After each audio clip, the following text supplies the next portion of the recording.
Bonjour à tous et bienvenue dans un nouvel épisode de B&A pour Build. Nous sommes ici à travailler sur le swap de carrosserie de la Mustang Fastback de 1967. C'est en fait une Mustang GT de 2019 là-dessous. C'est notre voiture hommage à Shelby que nous construisons pour SEMA. Le plus gros problème que nous avons actuellement, c'est que SEMA commence dans... Eh bien, je dois partir pour SEMA dans 14 jours. Commence dans 16 jours. Actuellement, nous sommes légèrement en retard, mais nous sourions, plaisantons et travaillons dur pour rattraper le temps perdu. Nous ne sommes pas tellement en retard que c'est absolument psychotique. Donc, nous nous dépêchons, nous mettons les choses en mouvement. Si vous avez manqué certains des épisodes précédents, cette chose a commencé comme une Mustang GT de 2019. Nous avons coupé tout le corps de cette Mustang GT de 2019, puis avons commencé à placer des panneaux de reproduction de Fastback 67 sur ce qui restait du châssis. Nous avons installé les panneaux latéraux et de toit et ajusté l'arrière. Dans le dernier épisode, nous avons fait des choses comme souder une cage, ajuster la calandre et poser les portes. Dans cet épisode, nous nous concentrons sur les roues, les pneus, les suspensions et le réglage de la hauteur et des bas de caisse de la voiture.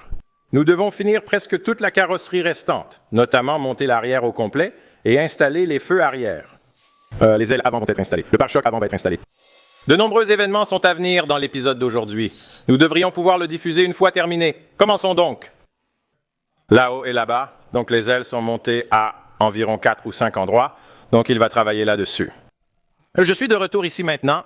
J'ai vu beaucoup de vos commentaires. Vous n'aimiez pas l'aspect du pare-choc arrière rond et bien heureusement pour vous, il ne convient pas. Et plutôt que de le couper, je vais aussi devoir construire ces étranges supports. Cela s'éloigne de plus en plus de l'endroit où je dois monter le pare-choc classique. Donc plutôt que de construire ces gros supports et des choses comme ça, je suis allé de l'avant et j'ai commandé de l'acier.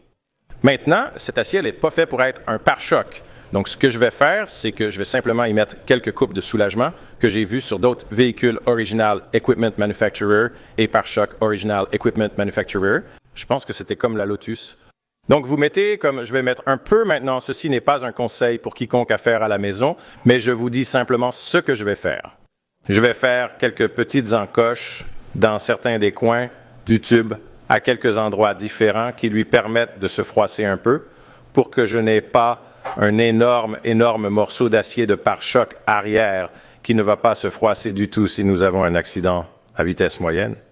Je pense qu'en général, ce serait plus sûr, mais dans l'ensemble, cela va être un peu mieux. C'est ce à quoi je m'en tiens. Donc, je vais sortir cette chose, je vais la modifier, je vais la préparer pour être une barre d'impact de crash arrière. Je vais mettre cette chose ici et ensuite commencer à boutonner l'arrière. Ici, une autre chose que je devrais mentionner. Cela pourrait sembler un peu différent. Ici, nous avons obtenu un éclairage amélioré, les gars.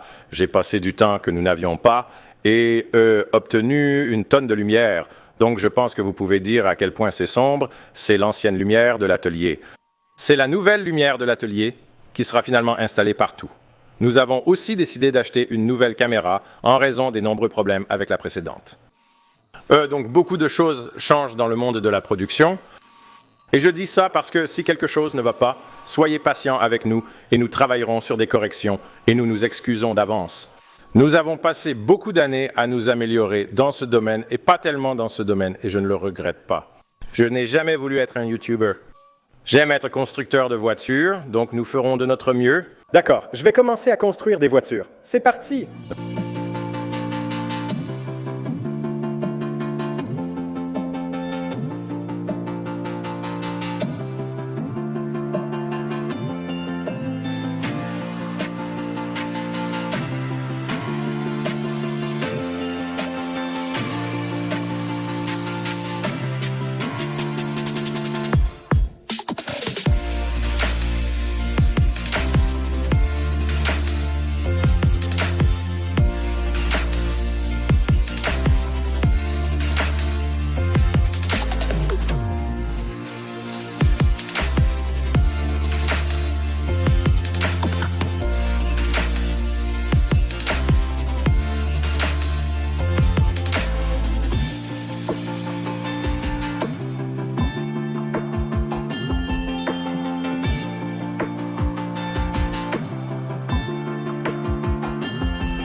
Nous sommes un peu plus qu'à mi-chemin de notre premier jour. Voici une mise à jour de la situation.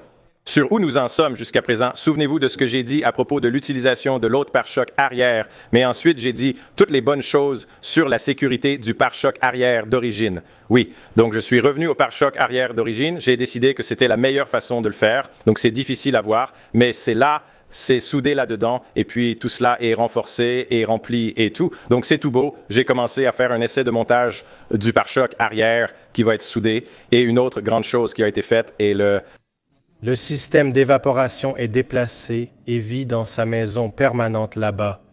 Donc, les prochaines étapes pour l'arrière sont la jupe.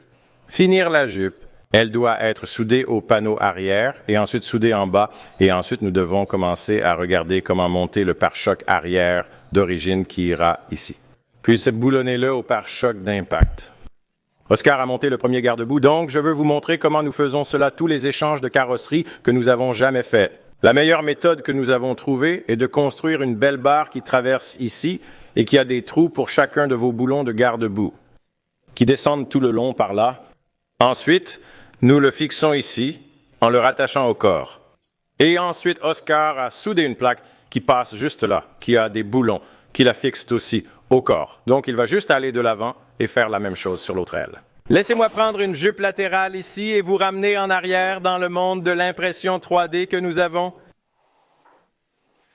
Nous avons presque commencé à tester l'impression de choses. Je vous montrerai quand nous le ferons. Et puis, ici dans le coin, Kyle a installé un stand. Harbor Freight nous a envoyé une tonne de cadeaux. Nous avons reçu un envoi de cadeaux de Harbor Freight. L'un d'eux est ce superbe abri de voiture de 12 par 20 que j'ai demandé. Vous pouvez voir pourquoi nous ne travaillons pas ici. Il fait si sombre. Nous travaillons à installer toutes les lumières et tout ici pour que ça ait l'air joli. Mais pour l'instant, nous devons travailler donc 12 par 20 superbes choses d'abri de voiture ici qui est super résistant.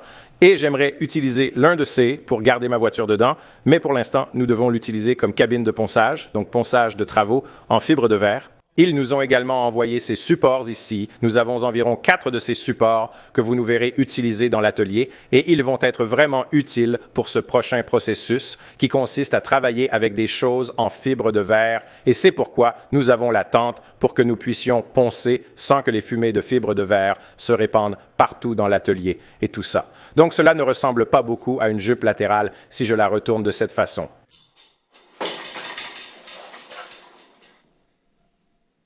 Cela ressemble à une jupe latérale que vous avez peut-être vue dans un film. J'ai dit que nous ne construisons pas cette voiture. Il ne s'agit pas de cela, mais plutôt de réaliser ma vision et d'accomplir ce que nous voulions faire. Il était moins cher et plus facile d'acheter cette pièce sur eBay comme point de départ et de la modifier que d'essayer de créer tout cela à partir de zéro. Nous étions incertains d'avoir une imprimante 3D prête à temps, ou pas. Ce que nous ne savons toujours pas. Donc, ce que nous construisons est une voiture hommage inspirée de la Shelby GT500. Comparez maintenant la voiture du film et une Shelby GT500 que je montrerai à l'écran. Les GT500S modernes, en cours de fabrication, sont assez similaires. Et cette similarité s'accentue encore plus actuellement.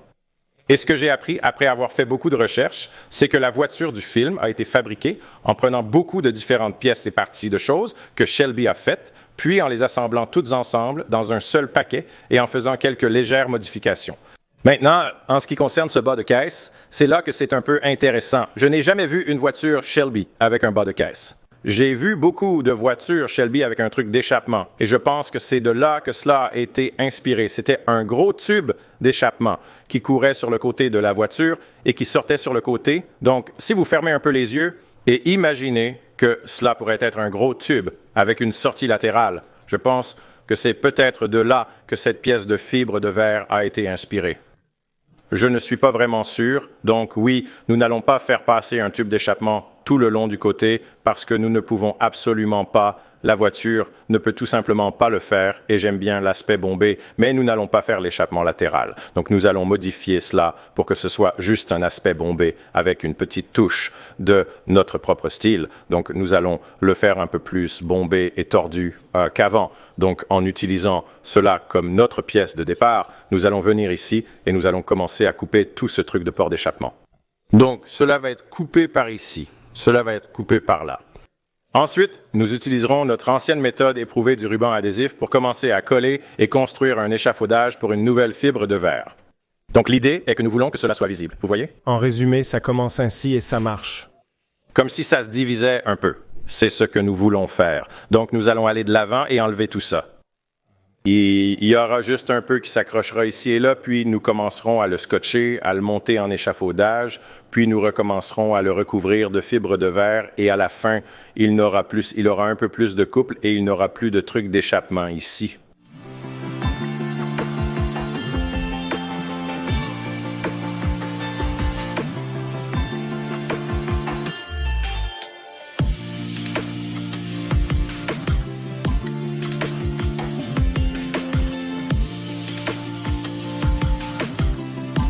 Bonjour à tous, c'est le lendemain d'une nuit un peu stressante, mais pour l'instant, dans cet épisode, je ne vais pas m'en préoccuper. Nous en parlerons un peu plus tard. Nous allons nous concentrer sur le ici et maintenant et sur les choses physiquement faites, pas les problèmes pour le futur Chris à l'arrière de la voiture. Les progrès avancent, mais pour être honnête, ils avancent un peu plus lentement que je ne le voudrais. Donc, je dois vraiment mettre le pied à l'étrier et accélérer les choses. Nous avons le panneau de remplissage arrière, soudé dans la jupe arrière intégré au pare-choc arrière. J'ai déjà parlé de tout ça qui est soudé, donc je travaille sur le coffre. Les Mustang 2019 ont un coffre électrique avec un solénoïde intégré au faisceau de câble. Il doit donc rester en place.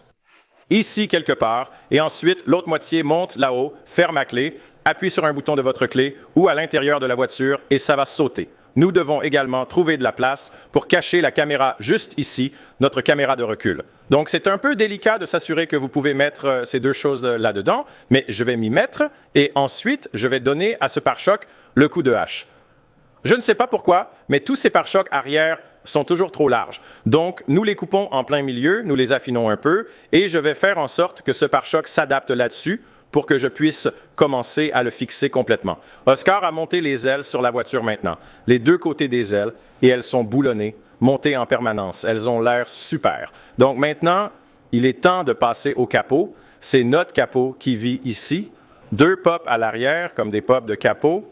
Et ensuite, deux goupilles de capot à l'avant, c'est 4 poteaux de montage. Et ensuite, ils auront des pare-chocs un peu partout aussi pour le maintenir à la bonne place. C'est le plan de jeu pour le capot ici dans le monde sombre de la fibre de verre. Donc, les parties saillantes des jupes latérales ont été coupées. Maintenant, le prochain processus consiste à poser du ruban adhésif. Nous allons poser du ruban adhésif d'ici à là et d'ici à là. Et j'ai fait un peu de travail de test et de développement sur cela. Et nous devons remplir cet espace négatif avec juste quelque chose, n'importe quoi vraiment, ça n'a pas d'importance, du polystyrène, de la mousse. Nous allons utiliser cela avec du matériel d'emballage de ma nouvelle table de port de fret que je dois vous montrer. Donc, nous allons mettre beaucoup de cette chose là-dedans et mettre du ruban adhésif dessus et cela le maintiendra bien tendu parce que ce que nous voulons faire, c'est essentiellement maintenir cela en flux vers le côté arrière. Une fois que nous avons le ruban adhésif dessus, alors nous pouvons poser de la fibre de verre sur le ruban adhésif et la fibre de verre tout ensemble. J'adore ma nouvelle table, mais elle ne s'accorde pas parfaitement au style d'un atelier automobile. Nous venons d'installer cela et de recevoir les roues par courrier. Voici donc mon nouvel établi mobile. Donc Oscar a son ensemble d'outils mobiles et nous avons pensé à y mettre un dessus d'établi. On pourrait le faire, mais c'est mon établi mobile, mon petit espace de travail. Le bois dans un atelier de voiture est inhabituel, mais j'apprécie. Merci, Arbor Freight. D'accord, il est temps de se mettre au travail.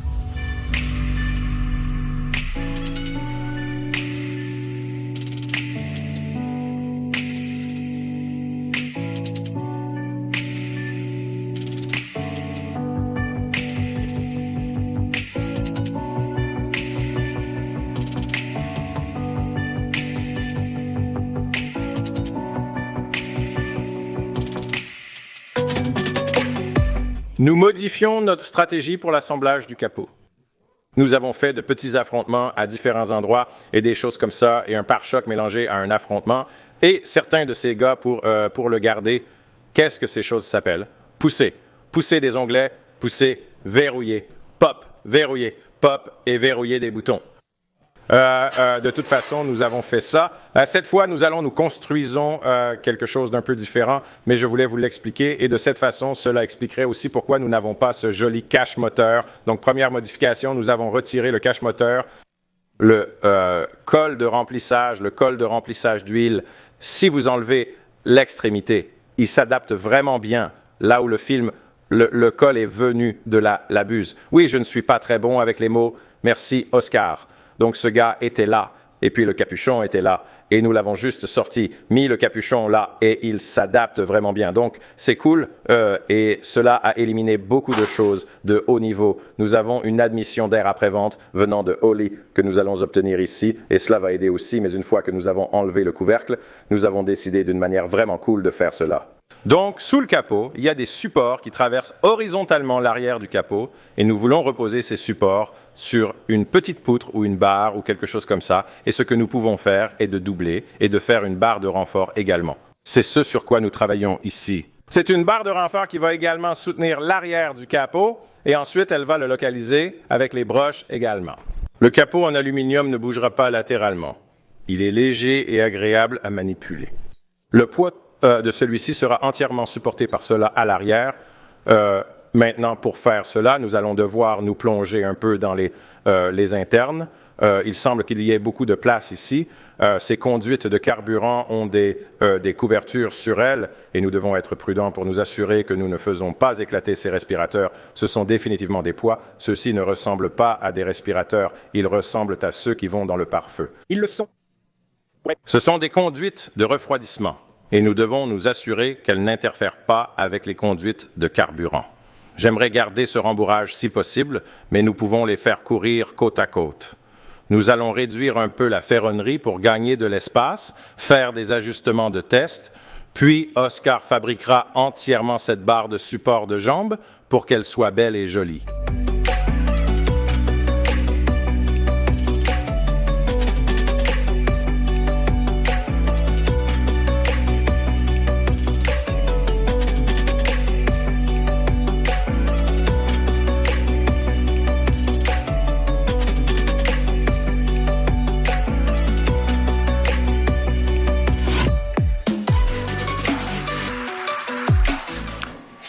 D'accord, le coffre arrière est installé, donc j'ai la charnière ici, j'ai dû le faire à l'envers par rapport à l'usine, je pense que c'était là avant, mais c'est donc, ça doit être à l'envers à cause des trucs de faisceaux de câblage, mais de toute façon, ça descend, clique là-dedans, j'ai des trucs temporaires ici, ne regardez pas ça, nous allons nettoyer et améliorer ça.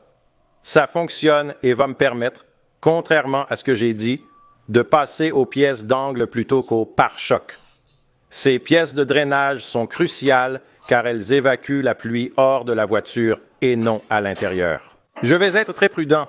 Je dois tailler, ajuster et souder ceux-ci en faisant fonctionner les deux coins. Pendant que je fais cela, Kyle commence à modéliser la connexion à partir de l'arrière du pare-choc arrière, l'arrière de la Mustang 2019 dans le panneau de 67. Il s'agira donc de tôles reliant chacune des deux pièces que nous souderons par points tout au long et scellerons les coutures, puis nous atténuerons tout le bruit.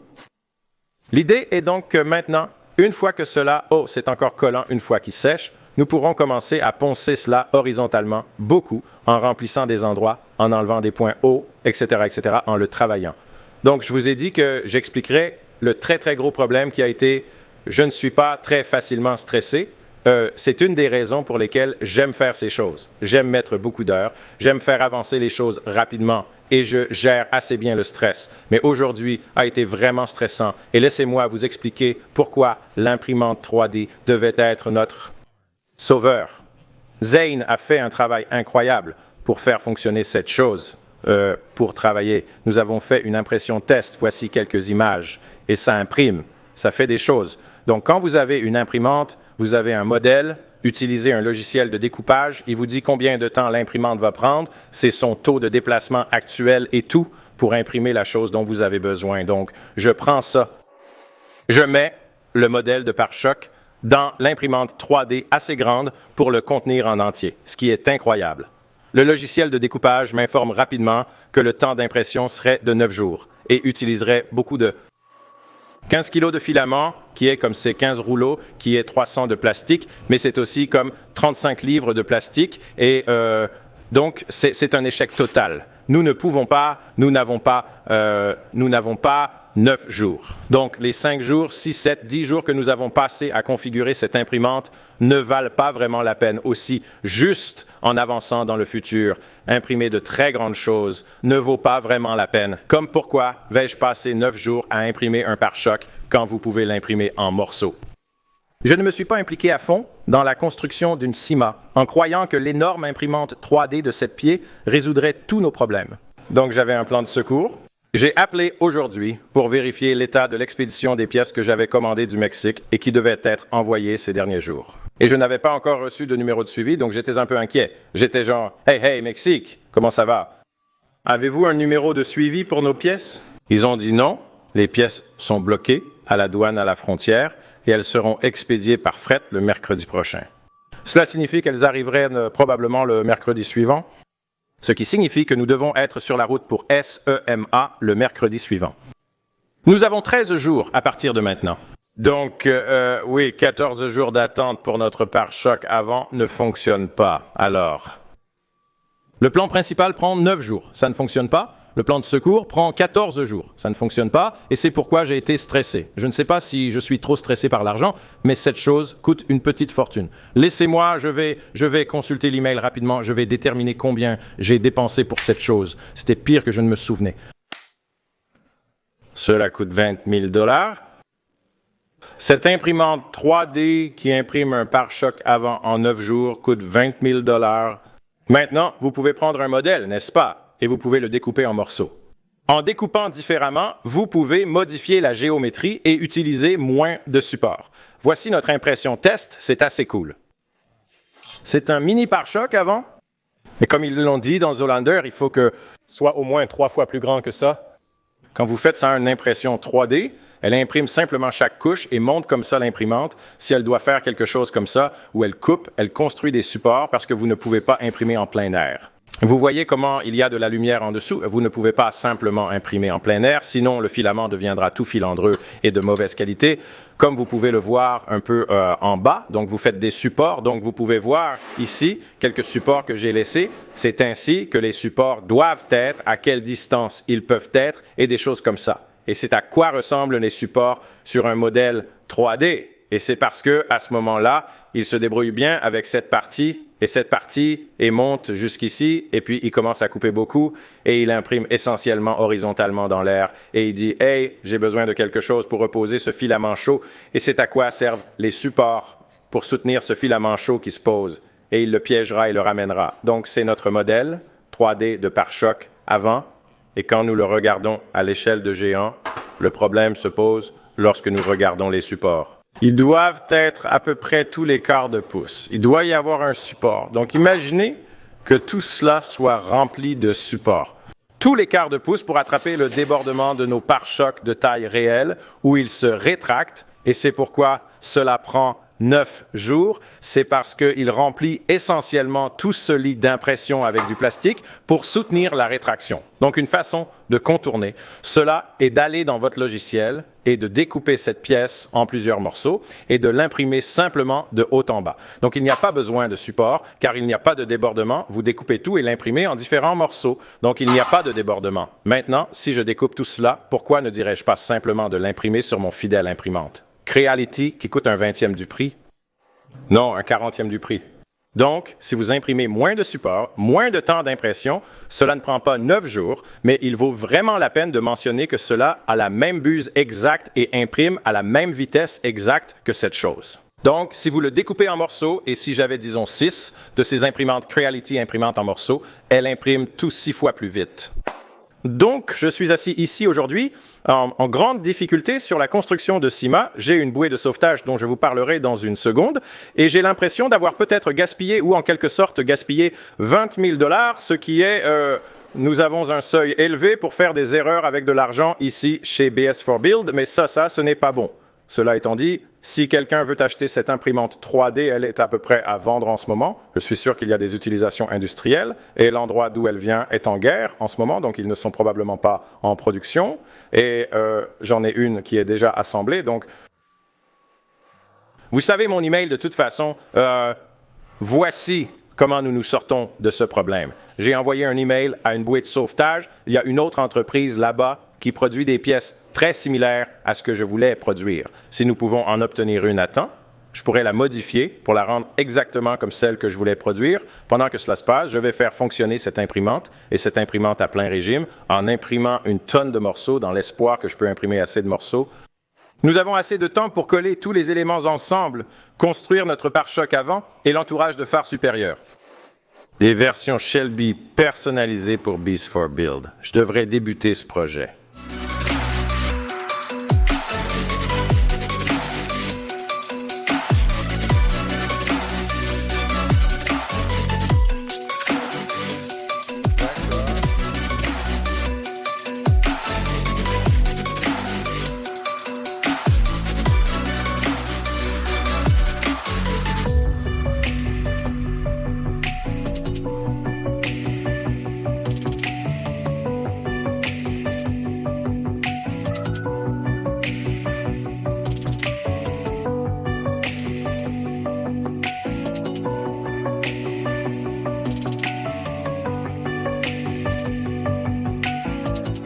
D'accord, à l'arrière ici, nous avons les petits coins. C'est une chose rapide et Kyle travaille à mettre tous les morceaux de remplissage.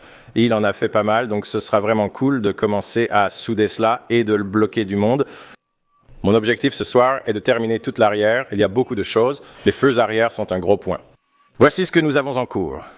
Alors ici, ce sont les feux arrière de 2019 que nous allons utiliser pour les parties internes. Il y a quelques bandes de lumière LED ici, ou du moins je l'espère, et le propriétaire précédent a fait quelques légères modifications que j'espère ne vont pas poser de problème, mais ouvrir celle-ci pour enlever les éléments à mettre dans celle-ci.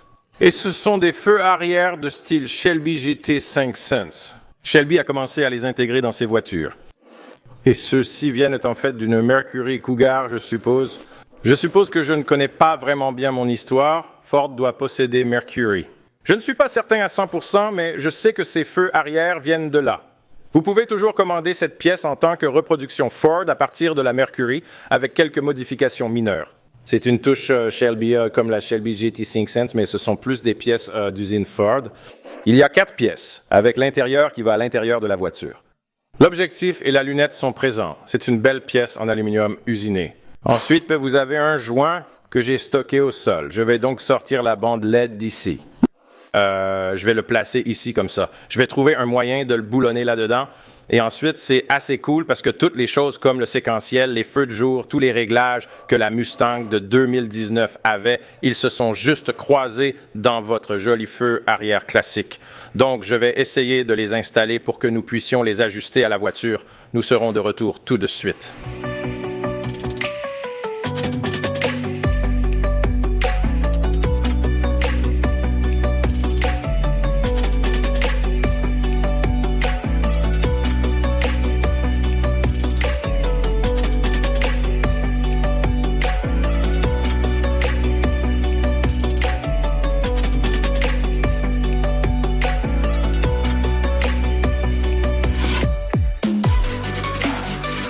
Merci.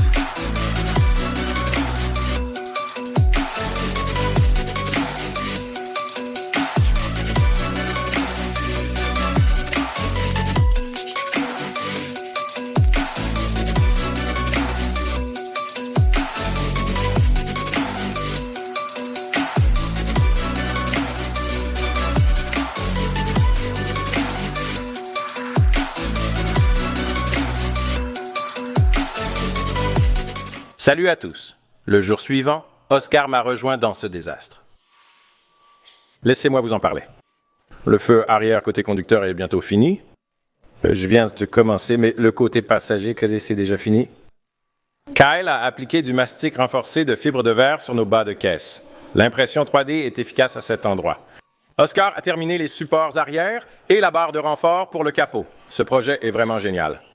Et ça traverse, il travaille sur les avants, et puis une catastrophe a frappé Oscar et sa salle de bain du 2e étage fuit dans son premier étage. Peu importe, je ne sais pas ce qui est en dessous, donc c'est un problème. Donc si vous le voyez, avant la fin de cet épisode, nous vous donnerons une mise à jour de la situation. Sinon, la situation est très mauvaise. C'est néfaste pour lui, la maison et le projet. N'a pas besoin d'eau, et ce n'est pas le cas de toute façon. Nous devrions simplement aller fermer l'arrivée principale dans la rue. Oui, ils peuvent acheter de l'eau en bouteille, comme ils le font au Michigan. Bon, il est temps de mettre quelques modifications sur cette voiture. La première vient de BC. Racing, BC Racing fabrique les meilleurs amortisseurs du marché. Ces derniers transforment totalement votre conduite. J'ai ces derniers sur ma GTR, j'ai ces derniers sur ma R69 GTR, je les ai sur ma Supra. Ils font rouler votre voiture comme si elle était sur des rails. C'est un ensemble d'amortisseurs de la série BR. Et pour cette SS 550 plateforme Mustang, vous avez un amortisseur à coilover à l'avant. C'est assez explicite quant à l'endroit où il va. Et puis à l'arrière, vous avez un amortisseur ici. Et puis vous avez le genre de configuration de ressort indépendant avec l'ajustement ici en bas. Pour améliorer l'apparence visuelle de la Mustang 550, il faut la baisser. En 2019, j'ai appelé BC car, comme je l'ai dit, ils sont les meilleurs dans le métier. Tous mes pilotes de Formule Drift préférés conduisent sur BC, c'est une entreprise géniale. Un grand merci à BC Racing pour leur soutien. Je mettrai un lien dans la description si vous cherchez des coilovers, allez les voir. Kyle installera une caméra et d'autres équipements. Nous vous montrerons le processus et je finirai les feux arrière. Oscar est de retour, c'était si mauvais. Ce n'était pas terrible, mais heureusement, c'était une pièce remplaçable qu'on peut acheter. Sa maison ne flotte pas. Non, elle est juste inondée, elle est juste mouillée. Mais est-ce que ça va quand même? Y a-t-il des dégâts réels? Non, enfin, je veux dire, tout est devenu mouillé. Donc, c'est comme, tu sais, on ne sait jamais. Nous avons des ventilateurs ici que nous pouvons vous envoyer à la maison avec, beaucoup de... ventilateurs partout. D'accord. Nous sommes tous de retour à ça. Maintenant.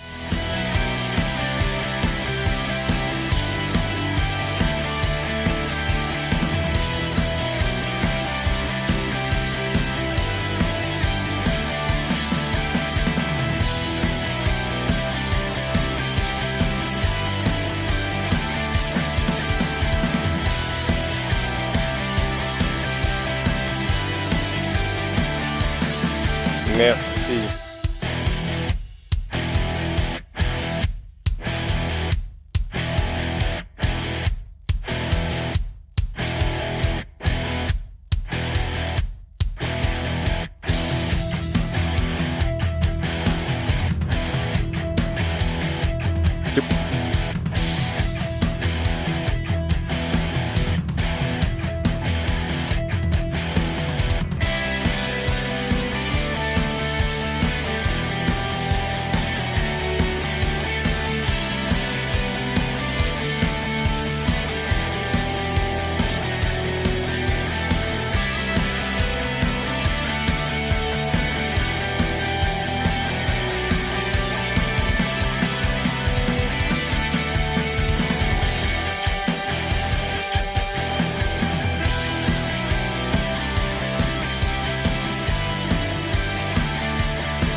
Merci.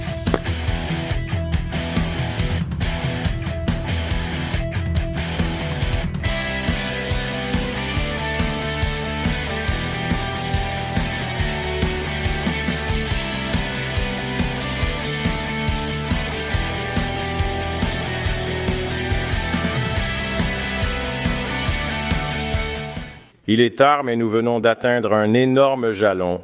Nous venons de fixer chaque grande pièce à la voiture. Chaque grand composant que nous avons est en place. Laissez-moi vous montrer. Nous avons le capot à sa place et donc vous avez ceci. À l'arrière, on retrouve des push-pop et les classiques goupilles de capot. L'avant arbore le style Shelby GT 5 cents. Les énormes goupilles de capot ne sont pas encore installées car nous attendons après la peinture pour avoir une belle couche en dessous. Nous évitons de mettre trop de pièces qui devront être retirées immédiatement. Même si l'arrière montre que j'ai fait beaucoup de ça, nous avons installé les amortisseurs à ressort BC Racing et les avons ajustés. Nous allons vous montrer comment ça se passe. Kyle a dit que l'installation était simple, sans rien de fou. C'était juste ces boulons sur la Mustang d'origine, ces gars-là vraiment difficiles à enlever, retourner l'écrou pour avoir une belle face à marteler et martelez-les comme un fou et ils s'enlèveront tout de suite.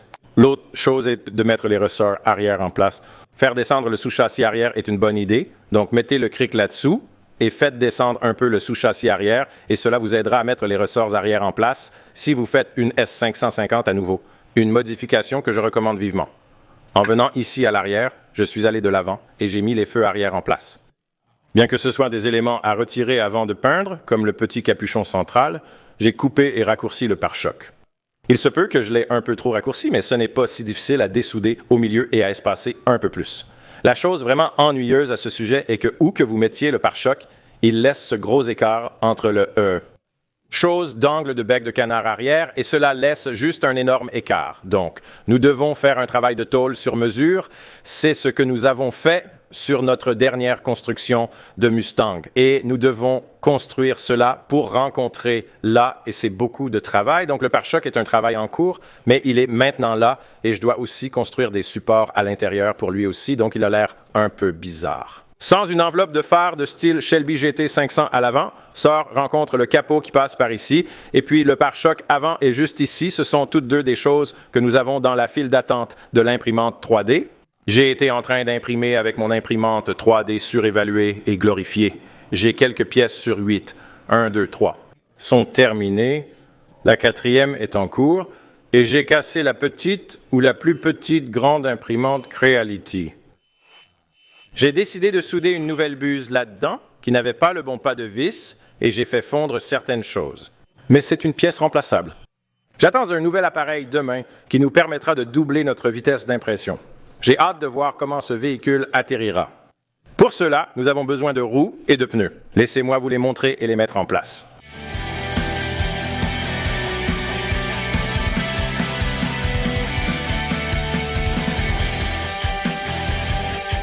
D'accord, nous avons apporté quelques légères modifications à la suspension.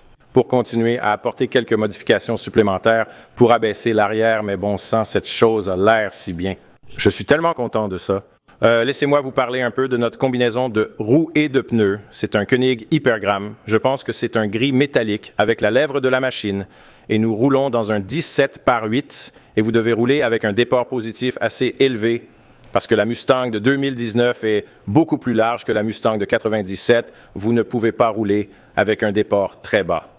Mais ces roues, je les avais mentalement choisies la dernière fois que nous avons fait l'un de ces montages. Je voulais utiliser ces roues, le style classique des roues Shelby GT 500. Nous les avons achetées, mais elles ne se sont jamais adaptées, croyez-moi. Nous recherchions un style moderne avec une touche rétro, et c'est exactement ce que l'Hypergramme offre. Parce qu'avec le design multirayon et tout, il a toujours un aspect multirayon rétro, mais il a aussi l'air vraiment très bon sur les voitures de tuner aussi. Vous savez que nous travaillons avec Koenig depuis le début de la chaîne. J'adore cette entreprise. Ils fabriquent soit de superbes roues haute performance à un très très bon prix. Les gens les utilisent en time attack et en course sur circuit et en Formule D et toutes sortes de bonnes choses. Et ce sont des roues incroyables. Donc je mettrai un lien dans la description. Un grand merci à Koenig pour nous avoir soutenus dans une autre construction. Et puis celles-ci sont enveloppées dans des Nitto NT555 G2S. Et c'est le pneu qu'ils utilisent en formule drift, mais ils l'utilisent dans une disposition un peu plus large. Ce sont des pneus relativement minces par rapport à ce que nous avons l'habitude de faire. C'est un 225 par 45, mais c'est un très très bon pneu. Il a beaucoup d'adhérence et il est à un très très bon prix, tous les deux. Les marques Nitto et Meguiar's offrent des produits économiques, abordables et de grande qualité. Je mettrai un lien vers le site web de Nitto pour plus d'informations. Aussi, et nous les remercions simplement pour tout le soutien qu'ils nous ont apporté. Il y a tellement de constructions ici avec à la fois des roues Koenig et des pneus Nitto et ils nous ont soutenus avec tant de choses que nous les apprécions énormément. Et ce n'est pas seulement nous. Ces deux entreprises soutiennent tant de créateurs, vos créateurs préférés sur n'importe quelle plateforme. Beaucoup d'entre eux sont soutenus par l'une de ces deux entreprises. Donc un grand merci à eux et ça a l'air incroyable. Je suis tellement excité. Une fois que nous aurons réglé la hauteur de conduite, terminé l'élargissement et le corps et tout ça, ce package va vraiment bien s'intégrer. Dans le prochain épisode, nous allons nous concentrer sur la transformation de cette voiture en une voiture à part entière. Nous allons donc remettre des sièges, souder la cage, vérifier que nous pouvons faire fonctionner tous les équipements électroniques à nouveau et nous allons l'essayer. Je suis super excité à l'idée de conduire cette chose pour la première fois. Oh, nous devons nous rappeler de faire l'immatriculation. Merci d'avoir regardé. Abonnez-vous pour ne pas manquer les prochains épisodes sur cette construction et les suivantes. On vous apprécie énormément. À la prochaine. Paix!